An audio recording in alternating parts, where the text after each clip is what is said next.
Bendiciones para todos y todas. Continuamos entonces en esta hora, en este momento. Vamos a ver los 4 pasos de la fe. Continuamos con la materia de lo que es la fe, un estilo de vida. Nos corresponde hoy ver los 4 pasos de la fe, como es el oír, el aceptar, confesar y actuar. De repente usted no conocía estos 4 pasos y ha caminado en ellos, porque usted oyó, lo que oyó lo aceptó, confesó lo que oyó de lo que aceptó y actuó en ello. Y eso le produjo a usted grandes bendiciones, ¿sí? Y a todos los que nos ven y nos oyen también. Esta es la clase número 10 de este núcleo. Estos 4 pasos se dieron en la mujer que tenía el flujo de sangre. Pasemos a analizar el pasaje que se encuentra en Marcos 5:25. Dice el texto: pero una mujer que desde hacía 12 años padecía de flujo de sangre y había sufrido mucho de muchos médicos y gastado todo lo que tenía y nada había aprovechado, antes le iba peor. Cuando oyó, primero, hablar de Jesús, vino por detrás entre la multitud y tocó su manto, porque decía, confesión: si tocare tan solamente su manto seré salva. Y enseguida la fuente de su sangre se secó y sintió en el cuerpo que estaba sana de aquel azote. Nótese que acá el escritor dice que la enfermedad es un azote. Y él le dijo: hija, tu fe te ha hecho salva, ve en paz y queda sana de tu azote. Oír. El oír es uno de los pasos fundamentales para que la fe se desarrolle y se manifieste, ya que no podemos creer o darle credibilidad, confesar y actuar sobre lo que no hemos oído. Por supuesto, al no haberlo oído, no lo conocemos. Y al no conocerlo, ¿cómo tenemos fe en lo que no conocemos? Entonces, acerca de la palabra de Dios, debido a que la fe tiene fundamento en lo que Dios ha dicho y ha establecido en su palabra. Del oír dependen los otros 3 pasos. Es decir, si no oigo, no puedo aceptar, no puedo confesar y no puedo actuar porque no tengo en qué. Jesús dijo: el que tenga oídos para oír, oiga. Mateo 11:15. El oír equivale al conocimiento que tengamos de la palabra y la atención a ella. Esto lo presenta Pablo en una de sus cartas. Esto solo quiero saber de vosotros. Pablo hace un reclamo enérgico y muy fuerte a los Gálatas y les dice: ¿recibisteis el Espíritu por las obras de la ley o por oír con fe? Gálatas 3:2. Oír es algo más que escuchar. No se limita al oído físico. Tiene que ver con percibir. Y cuando hablamos de percibir, estamos hablando del espíritu. Con el corazón, la palabra corazón aquí es espíritu. Aceptar con el entendimiento es el alma. ¿Sí? Ahora, alguien dijo: para mirar al cielo tengo que observarlo unas cuantas veces para poder verlo, porque podemos tener nuestra mirada en el cielo y tener la vista en otras cosas, como suele suceder que muchos de nosotros estamos en diferentes reuniones, diferentes sitios, la gente está hablando, nosotros escuchamos pero no estamos oyendo, y después preguntamos: ¿qué fue lo que dijo? ¿Qué fue lo que dijo? Muy común en algunas clases, ¿no? Y normalmente yo le digo a la gente: el que está dando clases es de este lado, no el vecino suyo. No interrumpa al vecino suyo porque usted estaba no oyendo. ¿Sí? Ahora, alguien dijo: por igual, podemos estar escuchando algo y no oír nada. Por esta causa decimos que el oír no se limita al oído físico, ¿sí? Sino a la atención y a la diligencia que tengamos de aquella información que percibimos a través de los sentidos físicos en relación a la palabra de Dios. Otra de las cosas es que cuando usted está oyendo y usted de verdad está concentrado, usted está dedicado, yo de repente lanzo una verdad que para mi entendimiento y para mi capacidad de comprensión la lanzo de este tamaño. Pero como usted está oyendo y usted tiene el oído espiritual desarrollado a lo que se está hablando, entonces usted lo entiende de este tamaño. Es decir, mucho más grande de lo que yo lo he dicho. Eso le pasa a uno cuando uno está oyendo, prestando atención y está involucrado en el caso. Tiene que ver con el conocimiento, la comprensión, el escudriñar, el indagar, el investigar, la búsqueda, el meditar, estar atento y diligente, ser amante de la verdad y apropiarse de ella.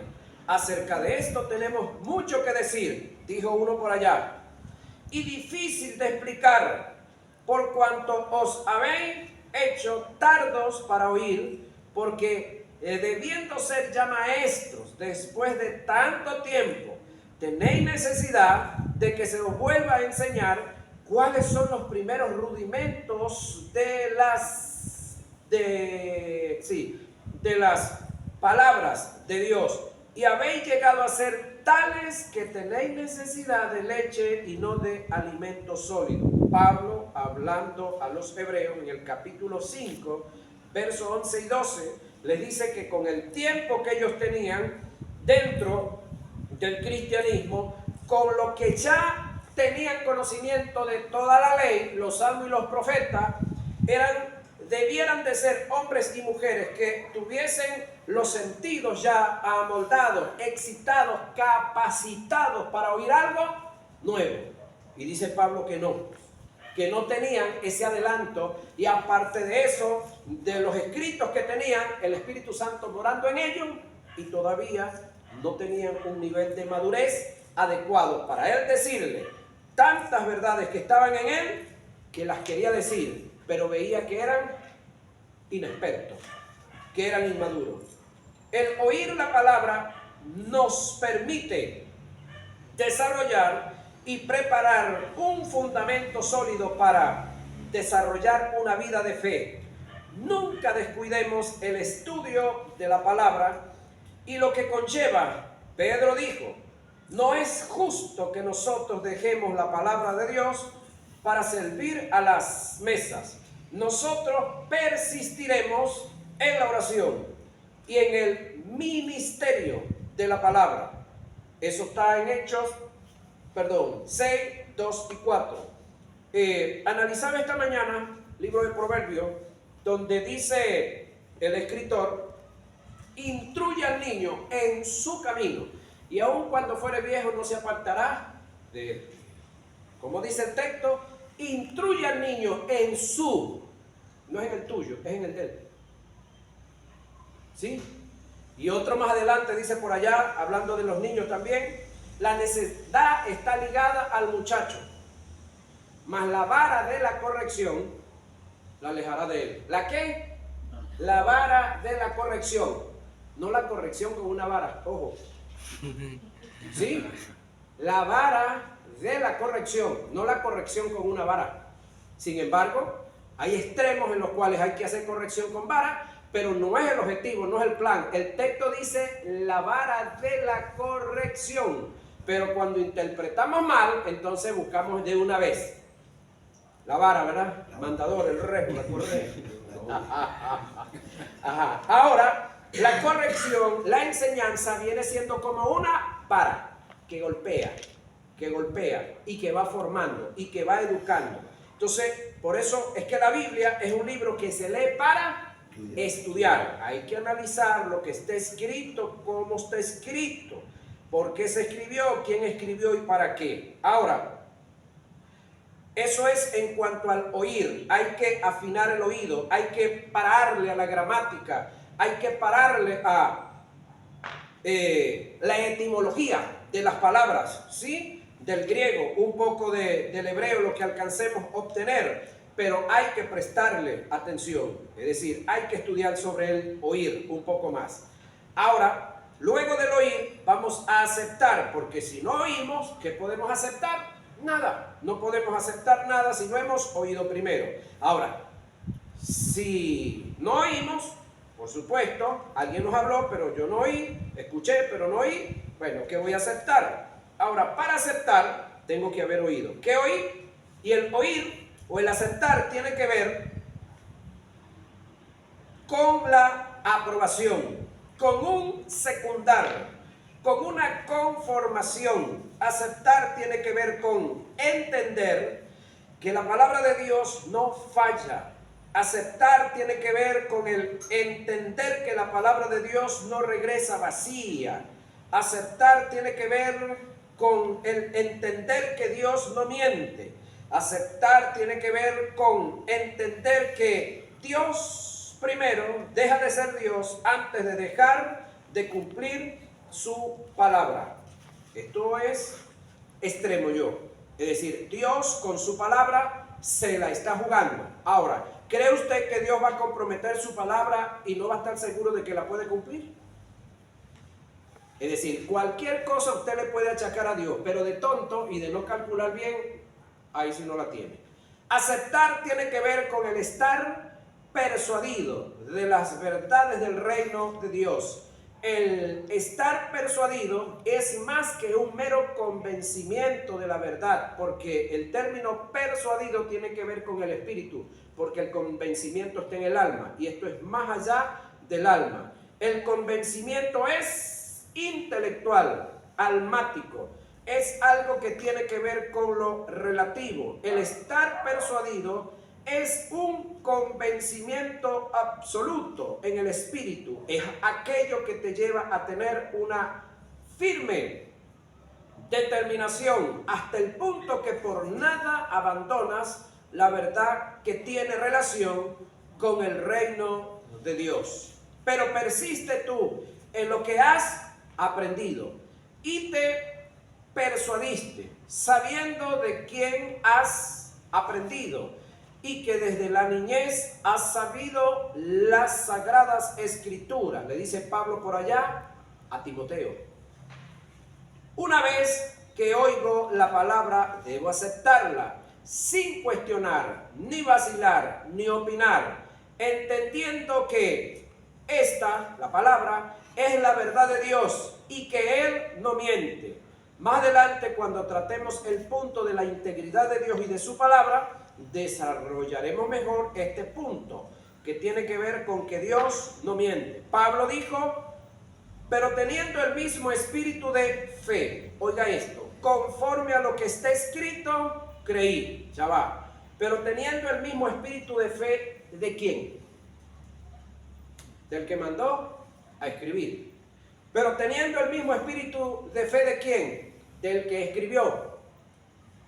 Lo que está escrito, valga la redundancia, ¿sí? Es decir, Dios por naturaleza es fe. Esa es su naturaleza. Dios por fe inspira a un hombre para que haga un escrito. Ese hombre en obediencia hace el escrito. Esa obediencia, por supuesto, se le considera como fe. No es fe como tal, porque la fe es una naturaleza divina que solamente puede estar depositada en los hombres que ya han salido de la naturaleza maldita, de la incredulidad, ¿sí? Entonces, en el caso de los Antiguo Testamento, ellos tuvieron obediencia. Esa obediencia se les cuenta como fe, pero el que los mandó a escribir tuvo fe para mandarlos a escribir, ¿sí? Una cantidad de hombres, poco conocimiento, diferentes posiciones, es decir, reyes, jueces, sacerdotes, criadores de cabras, gente de diferentes extractos sociales, de 3 continentes, 3 idiomas diferentes, ocasiones diferentes, y todos escribieron en un lapso entre 1500, 1800 años, y todo se entrelaza. Muchos de ellos ni se conocieron, nunca se vieron. Uno escribió en un sitio, otro en otro, y todo se enlaza. ¿Quién hizo eso? El Dios de la fe, que produjo obediencia en algunos y fe en otros. Para que entonces lo que tenemos ahora escrito, Pablo diga lo siguiente: pero teniendo el mismo espíritu de fe. ¿Sí? ¿Cuál espíritu de fe? El que tuvo el que mandó a escribir. Conforme a lo que está escrito, creí. Así como el que escribió creyó que lo que estaba haciendo era por órdenes de Dios, usted y yo también tenemos que creer lo que está escrito, por supuesto, lo que es palabra de Dios. Porque ahí es donde nosotros, a medida que vamos estudiando, vamos a ir descartando de la Biblia lo que no es palabra de Dios y vamos a ir asumiendo lo que es palabra de Dios. ¿Sí?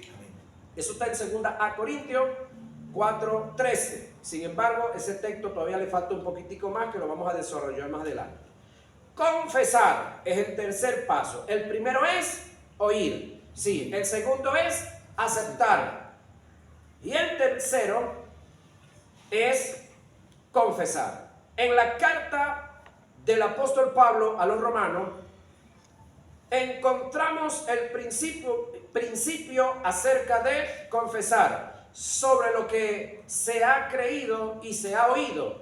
Pasemos a analizar el pasaje. Si confesares con tu boca que Jesús es el Señor y creyeres en tu corazón que Dios le levantó de los muertos, serás salvo. Porque con el corazón se cree para justicia, pero con la boca se confiesa para salvación. Romanos 10, 9 y 10. ¿Qué es lo que hay que hacer? Confesar con la boca. ¿Pero qué voy a confesar con la boca? Lo que creo en el corazón. ¿Pero cómo creo en el corazón? Si no he oído nada. Entonces primero tengo que oír. Luego tengo que aceptar lo que oí, para luego entonces confesar. Y luego de confesar, actuar en lo confesado. El principio radica en que todo lo que tú creas o aceptes en tu corazón y lo confieses con tu boca, lo vas a recibir, siempre y cuando sea palabra de Dios. Si tú crees y aceptas que Jesús es tu sanador y lo confiesas con tu boca, vas a recibir sanidad. Si tú crees y aceptas que Jesús es tu proveedor y lo confiesas con tu boca, vas a recibir la provisión. El texto dice: con el corazón se cree y con la boca se confiesa. Este es el principio. Esto lo debemos adaptarlo, o esto debemos adaptarlo, he oído con esto, a todas las áreas de nuestra vida. Es decir, a la parte espiritual, a la parte psíquica y a la parte física, y a la parte familiar, a la parte financiera también. Todo. Es decir, tiene que ver con el creer, tiene que ver con el confesar conforme a lo que está escrito. Sí, tiene que ver con amoldarme yo el texto sagrado, no tratar de amoldar el texto sagrado a mis caprichos, a mis pasiones y a mis deseos o a mis conveniencias, ¿no? Jesús dijo: cualquiera que le dijere, decir es confesar a este monte, quítate y échate al mar, y no dudar en su corazón, sino que creyere que será hecho lo que dice, lo que diga será hecho. Marcos 11:23. Según el pasaje, lo que digas y creas será hecho. El Evangelio de Mateo nos da un ejemplo con la confesión. Tiene que ver con la fe. Entrando Jesús en Capernaum, vino a él un centurión rogándole y diciendo: Señor, Quirio, palabra que no debía de salir de la boca de un centurión, solo para dirigirse al César, es decir, lo máximo. Mi criado está postrado en casa, paralítico, gravemente atormentado. Jesús le dijo: yo iré y le sanaré. Jesús estaba seguro quién era él. Respondió el centurión y dijo: Señor, no soy digno de que entres bajo mi techo, solamente di la palabra y mi criado sanará, porque también soy hombre bajo autoridad. Y tengo bajo mis órdenes soldados, y digo a este ven y va, y al otro ven y viene, y a mi siervo haz esto y lo hace. Al oír Jesús, observe el término oír, que tiene que ver con la confesión. Se maravilló y dijo al y dijo a los que le seguían: de cierto os digo que ni aún, ¿sí?, en Israel he hallado tanta fe. ¿Quién arrancó esas palabras a Jesús? Un gentil, un extranjero, un invasor, uno de los que tenía la bota yanqui puesta sobre el cuello de los hebreos. ¿Sí? Un hijo del diablo que tenía respeto incluso por la tradición y por la costumbre de los judíos, porque cuando él le dice no soy digno de entrar, que de entres bajo mi techo, no era porque él no se lo merecía, sino que entre los judíos y los extranjeros estaba esa norma. Un judío no debía entrar en la casa de un gentil porque se contaminaba. Ahora, ese registro está en Mateo 8:5 al 10. Entonces, pregunta: ¿cómo supo Jesús que el centurión tenía fe? Respuesta: por su confesión. Cuando analizamos el caso de la mujer cananea, tomando en cuenta el evangelio de Mateo y Marcos en forma paralela, podremos percibir que Jesús se percata de la fe de la mujer por su confesión. Mateo 15, 21 y 28, Marcos 7, 24 y 30. Según estas dos versiones, Jesús le dijo a la mujer: por lo que has dicho, grande es tu fe. Ahora, ¿qué fue lo que vino la mujer buscando ante Jesús? Que Jesús le sanara su hijo. Que él le dice: Jesús, mujer, no es correcto, no es justo que yo agarre el pan de los hijos y se los dé a las perras con los perrillos. Lo que pasa es que nos acomodaron la traducción, ¿sí? Porque para los judíos, los gentiles eran y siguen siendo perros. Por eso los matan como lo están matando ahorita. Porque estamos hablando de los judíos donde no ha nacido el ágape, el amor de Dios, ¿sí? Pero los judíos que ya nació el ágape no los ven de esa forma. Los judíos que ya han aceptado al Mesías, pues son los únicos portadores del ágape de Dios. Y el Mesías en el capítulo 6 de Mateo trajo una palabra que muy poca gente le ha prestado atención. Jesús en el capítulo 6 de Mateo dijo: oíste que fue dicho a los antiguos, mas yo digo ahora. Ese mas yo digo ahora, ¿cómo se llama?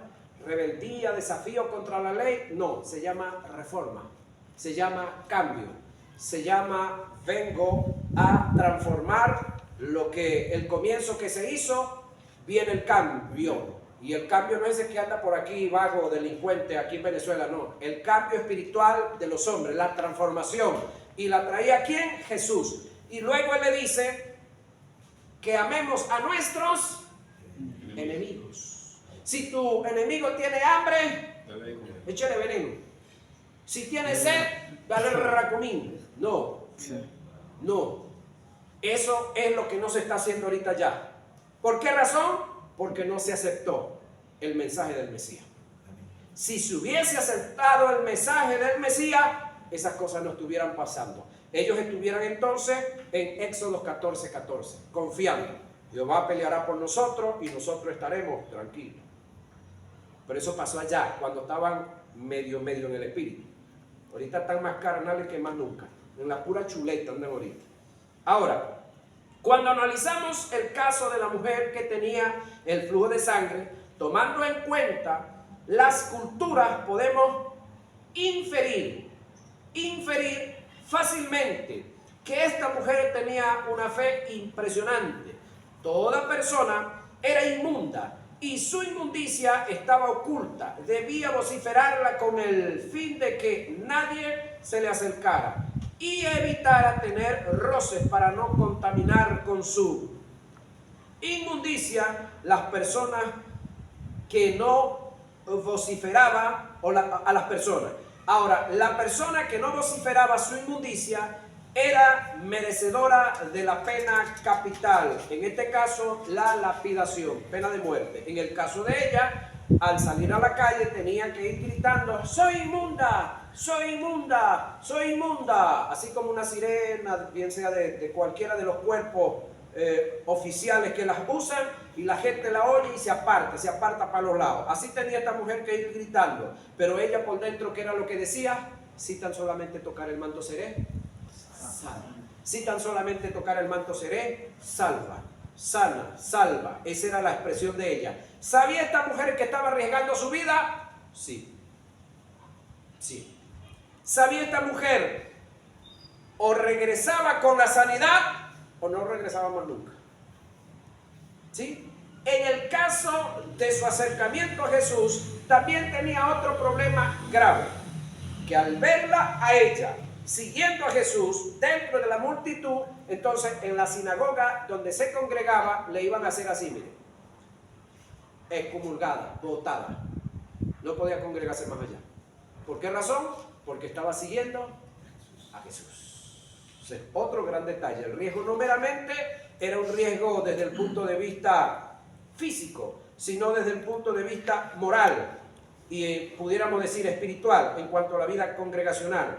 La inmundicia de esta mujer estaba oculta, ya que se trataba de un flujo de sangre. La fe en su confesión estuvo en que sobre todo riesgo que se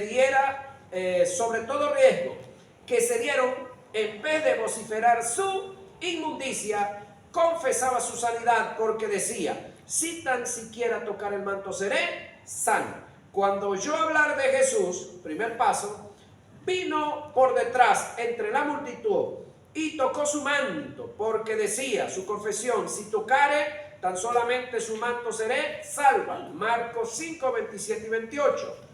Nuestra fe o nuestra incredulidad determina por nuestra confesión. Alguien dijo, nunca estuve tan derrotado hasta el mismo momento en que confesé mi derrota.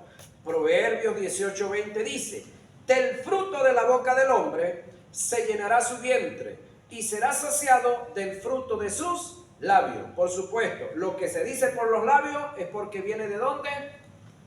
Del corazón. ¿Sí? Lo que se expresa es lo que se está pensando. Es decir, hay muchas personas que normalmente piensan en voz alta, es el caso, ¿no? Ok, ahora, el apóstol Pablo dijo, pero teniendo el mismo espíritu de fe, volvemos al texto, ¿sí? Conforme a lo que está escrito, creí, por lo cual hablé. Nosotros también creemos, por lo cual también hablamos. Aquí sí está el texto completo, como le dije hace ratico. Pero teniendo el mismo espíritu de fe, ¿de quién? Del que mandó a escribir. Conforme a lo que está escrito, creí. El aferrarse, el creer, tiene que ver con que oyó, con que aceptó, y entonces ahora viene la confesión y viene el actuar sobre lo que creyó. Por lo cual hablé, confesé, nosotros también creemos, por lo cual también hablamos. Segunda a Corintios 4:13. Ahora, escúcheme esto. Cuando hablamos, y quiero corregir un detallito que anda por ahí dando vuelta, sobre muchos es el confesar, pero desde un punto de vista así como vago. Es decir, yo declaro sobre ti. No, Juan le dijo una vez a su amigo Gallo, hijito, yo deseo que tú seas prosperado. Ese era el deseo ¿de quién? De Juan. No metió a Dios en el asunto. Lo digo porque hay un montón de gente ahorita que anda por ahí declarando y usando el nombre de Dios para pantallar. Algunos lo hacen por ignorancia, otros lo hacen porque quieren figurar, otros lo hacen porque se lo escucharon a otro y como el otro tiene soles o estrellas por aquí arriba, entonces ellos creen que eso funciona así meramente. Entonces andan confesando cosas que no conocen, que no creen. Ahora, ¿qué es lo que nosotros hacemos? Proclamar. Cuando hablamos de proclamar es de decir o expresar algo que ya fue decretado, que está en la palabra, que está escrito. Entonces sencillamente yo estoy proclamando. Y proclamo la salud sobre uno, sobre otro. ¿Por qué? Por las llagas de Jesús. En Isaías 54 o 53, 4 y 5. Y así sucesivamente. Determinando por lo que ya está escrito, no meramente por mis deseos. Ahora, ¿puedo tener deseos buenos? Listo. En mis deseos no meta a Dios. Sencillamente, dígale, hermano, yo deseo. Son sus deseos sobre él, sobre ella. Y no meta a Dios en el asunto. Ahora, porque solamente desde el punto de vista legal, aquí en la nación hay 3 tipos de personas que pueden decretar: el presidente, los gobernadores y los alcaldes. Tienen voz y voto y capacidad para hacer decretos. ¿Sí? Son los únicos. Si hay otro, corríjanme. Háganmelo saber desde el punto de vista legal jurídico. Ahora, el plan de Dios ya fue decretado todo, ya fue declarado todo. Yo lo que tengo es que proclamarlo, proclamarlo. El plan de Dios, todo está en las Sagradas Escrituras. Ahora, ¿a qué se debe la confesión negativa en el creyente? Respuesta: a la poca formación de la palabra. A través de la confesión puedes captar hasta dónde la palabra se ha formado o desarrollado en la vida de un creyente. Jesús dijo, porque de la abundancia del corazón habla la boca, es decir, de la abundancia de la educación, de la abundancia de la preparación, de la abundancia del escudriñar y del meditar en la palabra, habla la boca. Proverbios 23:7 dice, lo que el hombre tiene en el pensamiento, lo que el hombre tiene en el pensamiento, así es en el corazón. Y lo que hay en el corazón, compañero, va a salir por la boca. Según estos 2 pasajes, el problema del hombre no está en la lengua, sino en el corazón.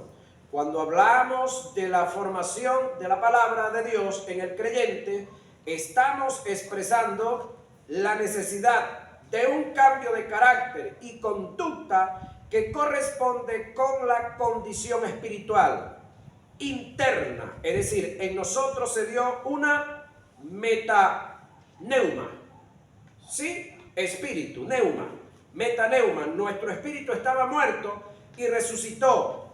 Oímos la palabra, aceptamos la palabra, confesamos la palabra y actuamos en ella y hubo el cambio de espíritu. Mi espíritu muerto fue renacido, eso se llama metaneuma.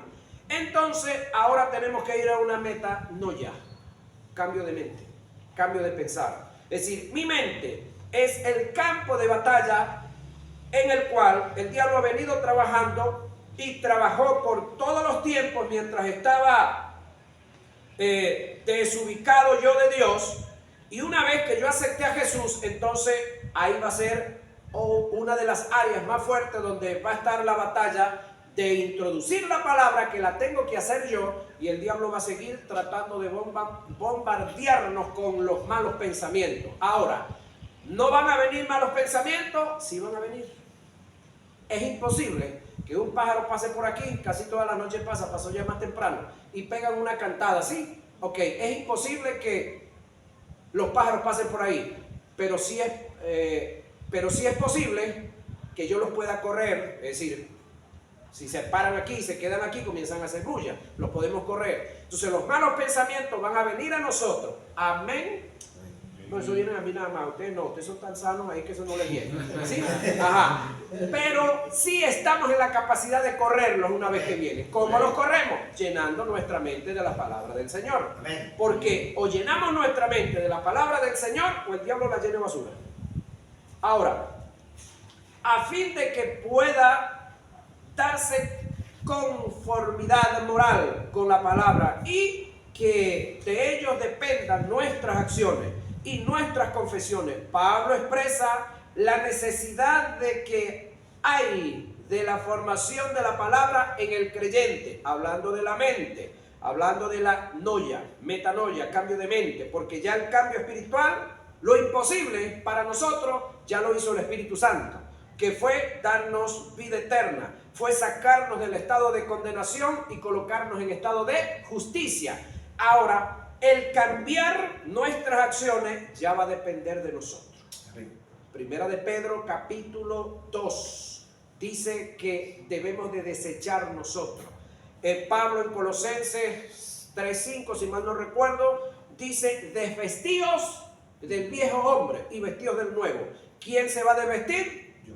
Usted, yo. ¿Quién se va a vestir? Usted. No es el Espíritu Santo que lo va a vestir. Y eso tiene que ver con su mente. Dice el texto acá: hijitos míos, por quienes vuelvo a sufrir dolores de parto, hasta que Cristo sea formado en vosotros. Gálatas 4:19. Ese formar de Gálatas 4:19 está ¿en qué área? ¿En qué área Cristo se va a formar en nosotros? En nuestra mente. ¿Cómo se va a formar Cristo en nuestra mente? Bueno, la mente de Cristo, que es la palabra que Cristo habló y la que los apóstoles hablaron de él, agarrarla y meterla aquí. Toda, meterla. Y específicamente la que corresponde para cada acción, para cada momento. Entonces, cuando yo lleno mi mente de la palabra de Cristo, yo estoy formando a Cristo en mí. Porque espiritualmente ya estamos completos en cuanto a nacimiento de nuevo, en cuanto a ser libre del pecado, nuestro nombre inscrito en el libro de la vida. Pero ¿cómo está nuestra mentecita? Esa respuesta no la diga para casa, se la tiene usted que decir a usted. Entonces Pablo habla de formar a Cristo en vosotros. Tiene que ver de formarlo ¿a dónde? En nuestra mente. Que nosotros podamos oír como Cristo oyó. Que nosotros podamos actuar como Cristo actuó. Pregunto yo, allá en el Medio Oriente, los descendientes de la misma tribu y de la misma nación de donde Cristo vino, ¿están cumpliendo con ese mandamiento? ¿Con lo que están haciendo? Ok. El término griego que el apóstol Pablo utilizó para hacer referencia a la formación es morfeo. Según los valores etimológicos del término, se dice de aquello que se viene desarrollando en el interior de algo o de alguien, que con el tiempo tiene su manifestación. El deseo del apóstol es que la palabra llegue a ser uno con el creyente, ya que todas sus acciones y sus confesiones están en proporción directa con la formación que haya tenido el alma, producto de la iluminación por la revelación, que es lo que está escrito, que haya tenido el espíritu renacido de la palabra de Dios, de modo que, de acuerdo a su formación, así será su confesión. Pero para ir a esa formación, primero tiene que tener buena información. Si usted no tiene buena información, jamás podrá tener buena formación.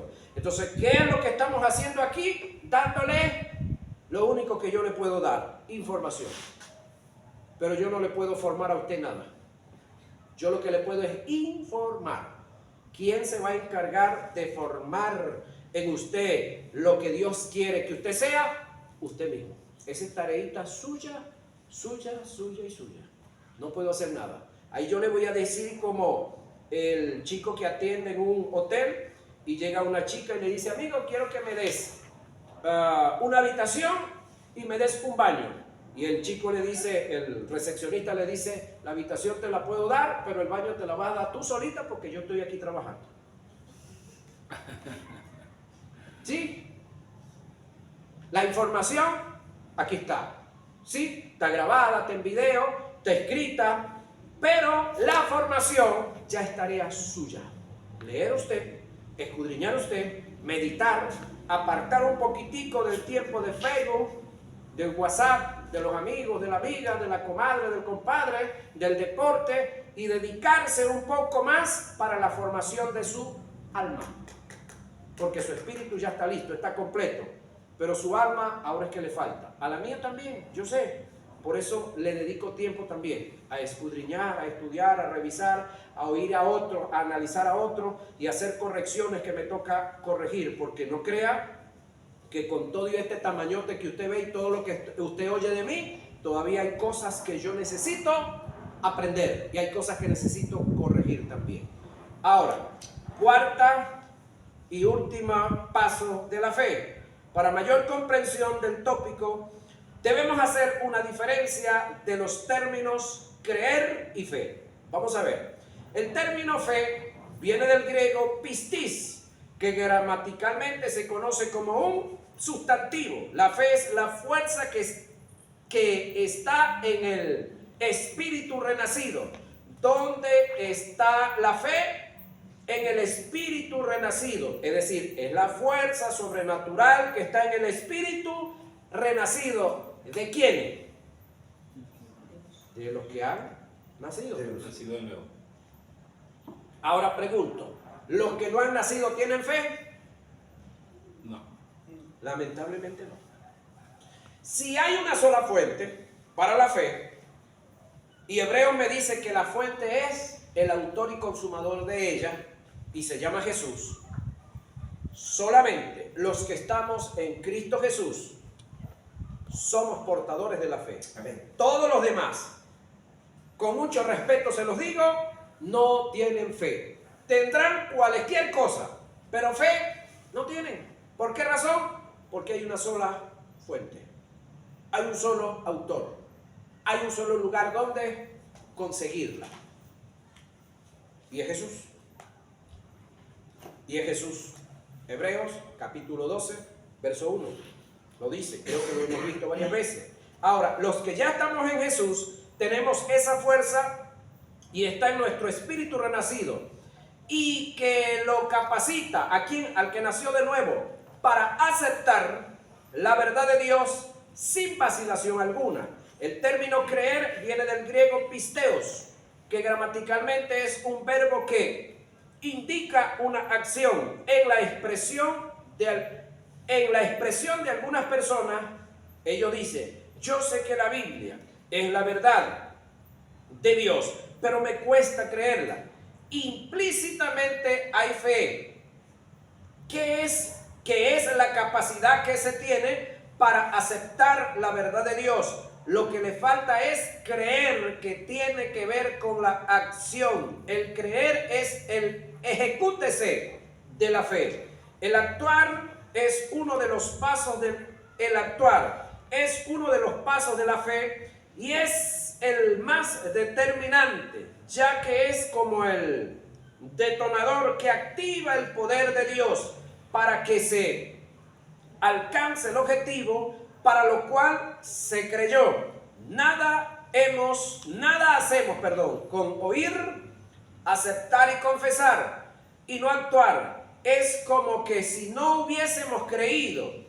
Damos ejemplos en lo concerniente a la fe que están registrados en las Escrituras. La Biblia nos narra que estando Jesús enseñando y sanando en una casa, las multitudes venían a él y aglomerándose la gente, impedían la entrada de unos hombres que traían a un paralítico en su lecho y procuraban llevarlo dentro y ponerlo delante de Jesús, pero no hallando cómo hacerlo,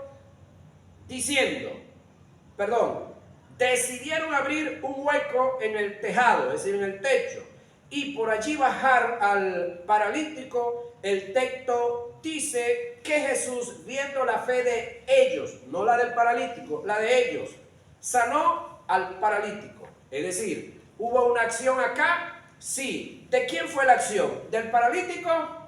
No, estaba paralítico, no podía hacer nada, sino de sus 4 amigos. Ahora, usted se imagina una persona paralítica. No es que pesa más que el que no está paralítico, pero normalmente se siente como más pesado y es más difícil de mover. Entonces había que subirlo ¿a dónde? A un techo, abrir y luego bajarlo al sitio. Entonces, cuando Jesús lo tiene delante, pues Jesús percibe por el Espíritu que querían, que buscaban. Lo cruel del caso es que los que estaban ahí en la entrada ni pendientes, estaban era invilados, estaban era oyendo, estaban era persuadidos del mensaje que Jesús estaba dando, sin saber que esa actitud le estaba trancando el acceso a otras personas que desde el punto de vista físico tenían más necesidades que ellos, pero ellos también tenían necesidades y ellos estaban por lo de ellos. Sin embargo, Los otros no se quejaron, no comenzaron a decir, no hombre, no nos dejan de entrar, no nos dan permiso. ¿Qué hicieron? Lo que debían de hacer. ¿Por qué lo hicieron? Porque había en ellos el deseo. Porque en ellos estaba esa seguridad y esa confianza que si llevaban a este hombre delante de Jesús, iba a ser sano, como lo fue. Ahora el detalle está que Jesús, cuando lo tiene al frente, ¿qué es lo que le dice? Hijo, tus pecados te son perdonados. Comienzan los de siempre a murmurar y a criticar. Ya va. ¿Y quién es este que tiene poder para perdonar pecado? El único que tiene poder para perdonar pecado es Dios. ¿Dijeron una verdad esta gente? Claro que sí, el único que tenía poder para perdonar pecado era Dios. El detalle es que ellos no sabían o no aceptaban que al que tenían delante de ellos era Dios. Ahora el detalle es que en el hombre había un trauma. ¿Cuál era el trauma? Que esa enfermedad que él tenía era por algún pecado de él o alguno de los anteriores. Entonces él estaba pagando la culpa de un pecado. Cuando Jesús le dice, hijo, tus pecados te son perdonados, el hombre entendió, es decir, aceptó el perdón y se preparó para lo que venía. ¿Qué era lo que venía? Levántate, toma tu lecho y váyase. Me llama la atención que los que le impidieron entrar al hombre, ahora tuvieron que apartarse para que él saliera. ¿Sí? Me llama la atención eso. Irónico, ¿no? Los que no lo dejaron de entrar, ahora tenían que abrirle espacio para que él saliera a disfrutar de su sanidad y a gozar y a testificar de la maravilla que se había dado en él. Amén. Amén. Bendiciones.